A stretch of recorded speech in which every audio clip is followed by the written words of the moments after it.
Get her out of my division. We don't train calculators here. Captain, we train killers. The words cracked across the cold parade yard at Black Ridge Training Complex, cutting sharper than the wind sweeping down from the Yukon ridges. Major Elias Rourke's voice left 60 candidates stiff in formation, each one silently grateful he wasn't aiming it at them at the end of the line. Captain Arya Donovan didn't flinch. No protest, no emotion, just the same unreadable calm that had earned her a whispered nickname in the barracks, Whisper Line. 3 weeks into sniper school, she was already the ghost of the class. Too quiet, too methodical, not the kind of bloodlust Rourke worshipped. She never barked war cries when drills ended. She didn't join the laughter when others mocked failed shots. She worked in silence, precision over noise. Before chow, a clerk shoved dismissal papers into her hands. Standard form, no ceremony, unfit for advanced sniper duty. She folded them once. Neat, as though she had rehearsed it. No one expected her to speak, and she didn't. Rourke, though, wasn't finished. He ordered her to stay on the line for one last drill. Show the others what failure looks like. He sneered. Candidates leaned forward, hungry for the humiliation. The timed rifle assembly began. Bolts slammed, receivers clicked, voices shouted, done like a battle cry. Arya finished dead last, 40 seconds behind. Mason, loudest in the yard, smirked, already opening his mouth. But when the inspection came, only one weapon was flawless. Hers. The silence weighed heavier than snow. Even Rourke had no quick retort. His jaw tightened. Precision means nothing if you die before you take the shot. His words were meant for her, but the sting spread through the whole formation. That night, Arya returned to her bunk. She packed in silence, shirts folded into perfect squares, socks rolled into pairs, every motion controlled. Not rushing, never rushing. When she slid the dismissal papers into her rucksack, her hand lingered only a moment before reaching beneath the cot. From the shadows came a rifle case none of them had ever seen her touch. Not regulation, not new. A scarred Accuracy International AXMC 338 Lapua Magnum, matte black stock etched with scratches that carried stories no training manual would ever record. She rested it across her knees, sliding the bolt free, wiping the barrel with calm precision. To anyone else, it was routine maintenance. To her, it was a ritual, one last act before disappearing. Outside, candidates jeered her name in whispers, calling her librarian, calculator, anything to fill the silence. Arya kept cleaning, eyes fixed on steel, because while Rourke thought he'd buried her career, the ghost of Black Ridge wasn't finished yet. Soldiers sound off in the comments. Where are you watching from? Drop your city, your country. And if this story has you hooked already, hit subscribe so you never miss the next mission. Range 12 lay on the edge of Black Ridge, where the mountains dropped into a frozen ravine. Nobody trained there unless ordered. It was too far. Too cold, too brutal, which was exactly why Arya went. She wasn't supposed to. The dismissal papers were already folded in her rucksack, but instead of leaving quietly, she carried a long rifle case through the snow, boots crunching a steady rhythm. If they were going to erase her, she would leave them with something they couldn't ignore. At the last firing station, she unlatched the case. Out came her Accuracy International AXMC 338 Lapua Magnum. Black metal scarred from deployments no one here would ever read about. It wasn't regulation. It wasn't school property. It was hers. Arya laid the rifle across the bipod, checked the chamber, then settled prone. She studied the valley through a Schmidt & Bender PM2 scope. Wind cutting from the northwest. Steady 8 knots at the line, shifting further out. Targets shimmered through snow haze at 500 and 2,000 meters distances most students never dared to touch. She controlled her breathing, let her pulse slow, and squeezed.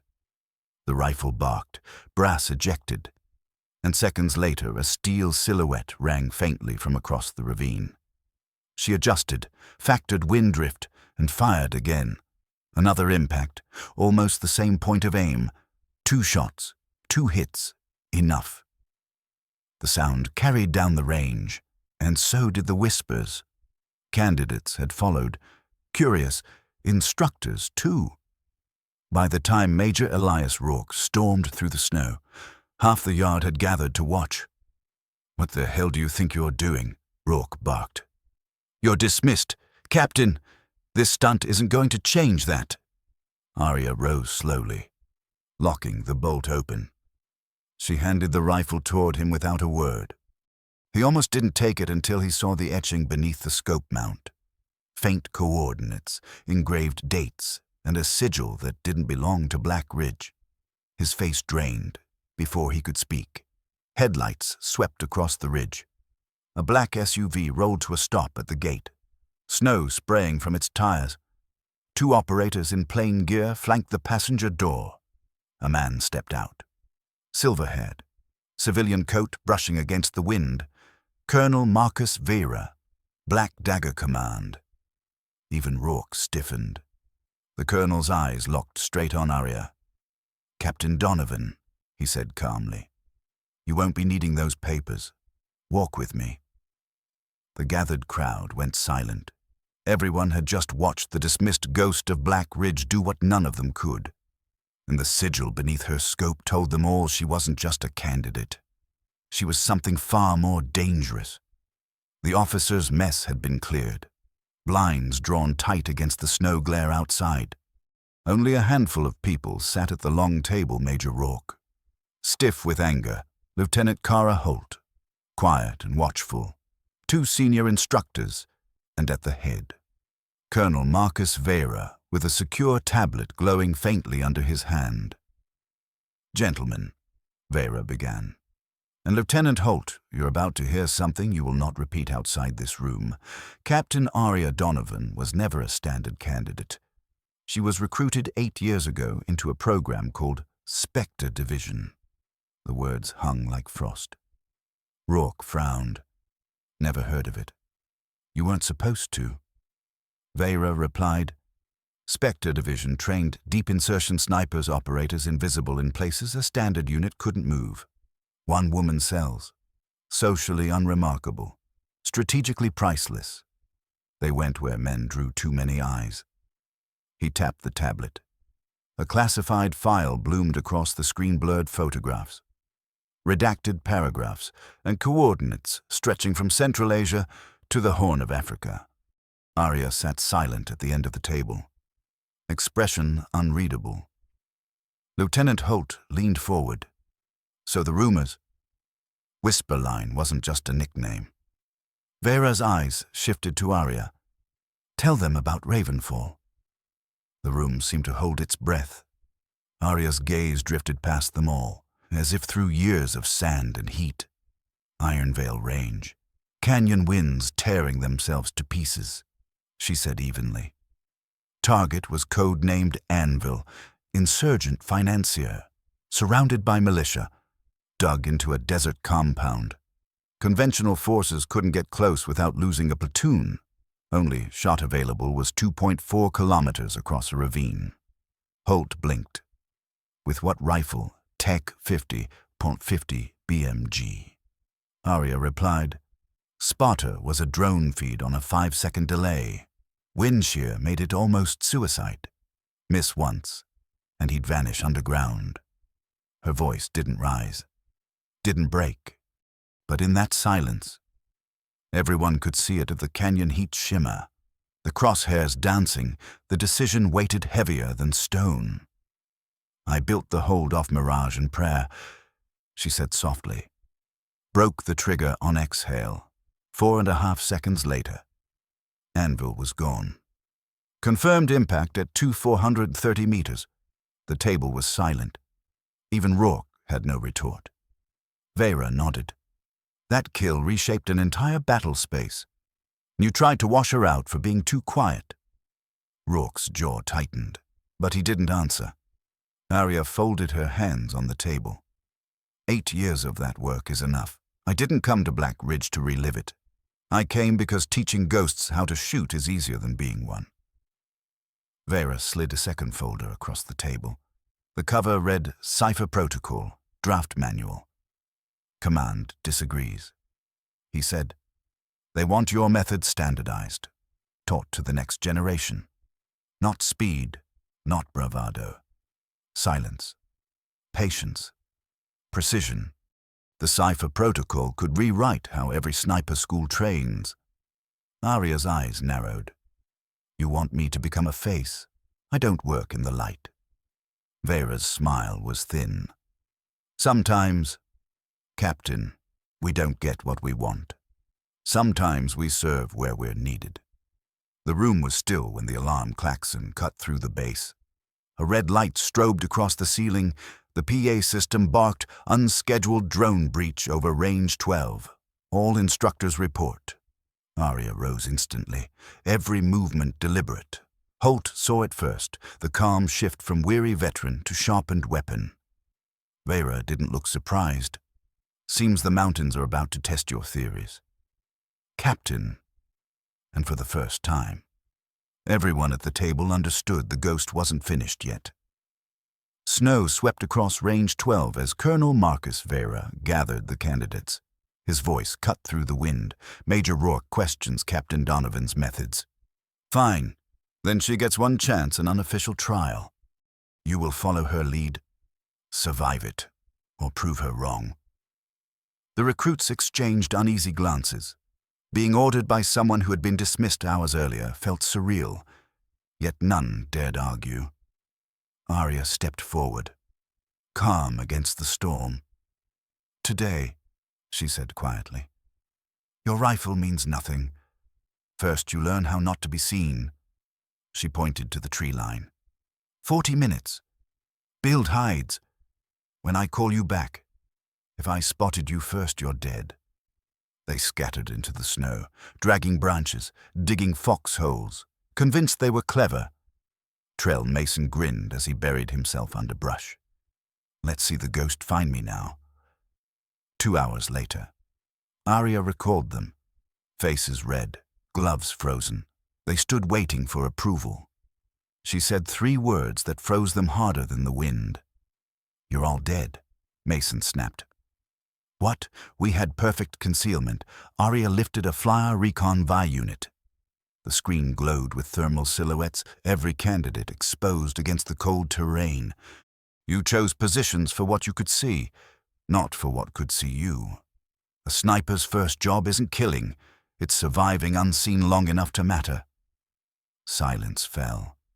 Even Rourke, arms folded on the tower, had no retort. Then the base alarm howled. A red beacon strobed against the snow. Overhead, a drone buzzed low, a shape banking against the grey sky. Not one of theirs. Unidentified UAV, vectoring east. An instructor shouted into the radio. Arya's gaze locked on it, studying its tight banking pattern. The payload hardpoints. This wasn't training hardware. It was recon before a strike. Vera's voice came crackling over comms. "Confirmed. Local feeds just picked up a hostile team moving through the timberline. No insignia, not ours." The recruits froze, panic cracking their bravado. Arya chambered around into her AXMC 38 Lapua, eyes steady. "Congratulations," she said flatly. Scanning the ridge. "Your unofficial test just became real." Snow swirled as the candidates tightened their grips on rifles they suddenly realized they might have to use. The ghost had given them their first lesson. Now the mountain would decide who lived to remember it. The mountains had gone silent again, save for the crunch of boots and the fading whine of the downed drone. Smoke curled in thin ribbons above the ridge where Arya's bullet had shattered the UAV's wing. Dropping it into the snow, the candidates stood in a half circle, wide-eyed, the bravado stripped away. Minutes earlier, they had been trainees. Now they had watched a sniper turn chaos into survival with a single shot. Major Rourke said nothing, his voice the one that had mocked. Dismissed. Condemned was gone. He only stared at the wreckage. Then at the woman he'd tried to erase from his program. Colonel Vera broke the silence. Cipher Protocol is no longer theory. You all just lived it. And you're alive because of her. Arya slung her rifle, her breath rising in controlled clouds. She looked at the young faces still trying to process what had happened. Remember this, she said quietly. It isn't the rifle that saves you. It isn't the medal or the patch. It's patience, discipline, and the courage to wait when the world screams at you to act. One of the candidates, Trell Mason. The loudest skeptic finally spoke. His voice was rough. So, what are you? An instructor, an operator? Arya's eyes narrowed, then softened. I'm a ghost who sometimes becomes a weapon. Nothing more. The wind carried her words into the valley, as if the mountains themselves absorbed the lesson. Weeks later, Blackridge no longer laughed at the name Whisperline. They studied it, passed it down, rewrote their manuals to match her methods. The Cipher Protocol spread through units like a shadow sniper's, who vanished, who endured, who struck only when it mattered most. Arya remained in the background, refusing the spotlight. She was content to teach from the dark, shaping soldiers who might never know her full story. But in quiet moments, when the range lay still and the ridges glowed in twilight, she remembered the lives saved because she had endured. Her father's words came back, carried on the cold wind. Shooting isn't about the gun or the target. It's about knowing yourself, trusting your training, and never backing down from a challenge. Arya Donovan had lived that truth. Now it belonged to those she trained. Lesson learned. Legend passed on. Whisperline was never about silence. It was about strength no one saw coming.